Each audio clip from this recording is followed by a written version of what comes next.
Right, I'm in my car experimenting with one or two things this morning.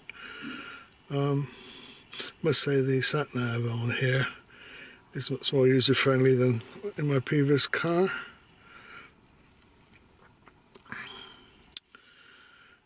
One of the great benefits it has is that it shows speed limits where you should be. It's not showing any speed limit at the moment, probably need to be moving for that. And it also has speed camera notifications. But one of the great things I do miss on this car compared to the previous is a head-up display which would put the speed right on the windscreen that you're looking through to drive. I found that very useful, and you can see that in daytime or at night. I did make inquiries with the Toyota agents to see if I can just buy a spare part head-up display from the Prius that I used to have and experiment with fitting it in this Auris. But the cost of one of those is £200 plus VAT, so that's out. I'm not buying that if I can't be sure it's going to work. But there are aftermarket head-up displays, and this is one that's attracted me. Can you see it on this printout? There we are. I mean, that's £30. I don't mind spending that and experimenting to see if it works. Well, I've got one of these on order, and hopefully later in this video it will have arrived and I'll experiment with fitting it in the car. But it's just a little device which plugs into the car's computer, and most modern cars have got computer access down under the dash panel. In this case it's up underneath the dash there by the bonnet release.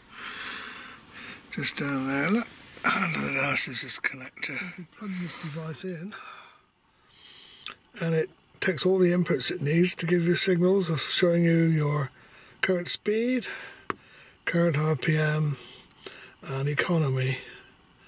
Unfortunately, the economy figures are in terms of litres per 100 kilometres, but it doesn't show it in terms of miles per gallon, which we normally understand in this country.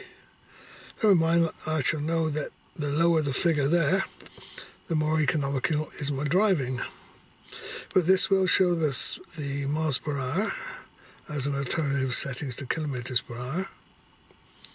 And you can set various audio warnings for things like over temperature, going past a certain speed you set in. For example, if you didn't want it ever to go past the 70 miles an hour mark, you could put an entry there and it'll give you an audio warning if you should be exceeding 70, the motorway limit. And those little green boxes there are also things you can set to monitor if the temperature should rise above a certain level. Same with the RPM, voltage. I've had previous problems with voltage on my previous car, when I've got that little device in here which always tells me the battery voltage was good. But anyway, all I really wanted was just a miles an hour monitor on my windscreen where I'm driving all the time. And all you do is you connect that to that onboard computer connector for a cable and sight that on the dash panel here at a convenient location so that it reflects onto the screen. I look forward to experimenting with that when it comes. Well, the postman's been, and here is a head-up display.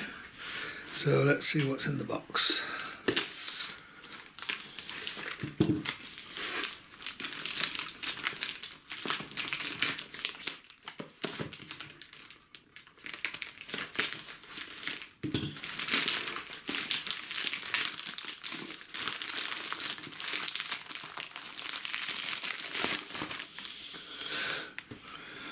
What a nice looking package.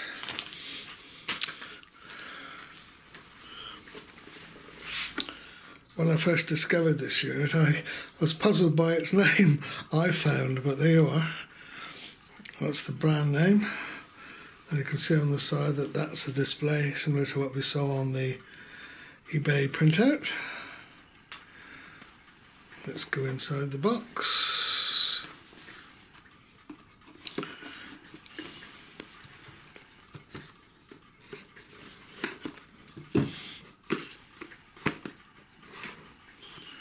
Not sure if this is from China or from Korea. Doesn't say there, does it?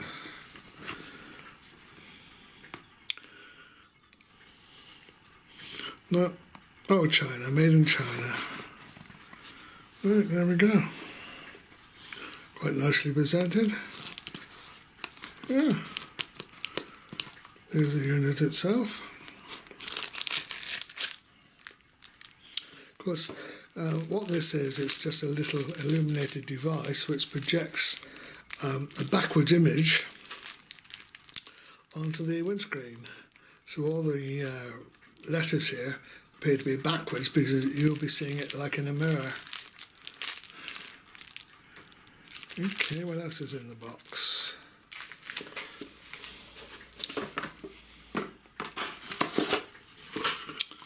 Right, there's the connector. For me, it was quite a long time before I could understand how on earth you could connect a device like this into a car. And it was a while before I realised that most modern cars are equipped with this kind of connector under the dash panel, direct from the car's computer. There have been cases that I've read of people finding it not working with their car, even though they've got this kind of connector. But I shall see if it works on mine. Instruction in English. Appears to be quite a lot of detail there. Yeah, right, fine. Well, the next video you should see, hopefully, will be me fitting it in the car. Here's a transparent film which you need to fix to the windscreen to give a clear image, then have it reflecting directly off the glass. Here's a pad on which the unit will sit. It's just on top of the dash panel, held in place by this.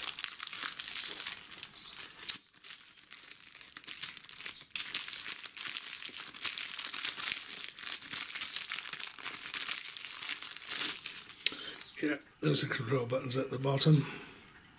Menu, set, one way and the other way. Little protective plastic sheen over the screen. Yeah, feels nice and solid, and nice hard rubber surround. Okay, let's read the instruction book and then go out to the car.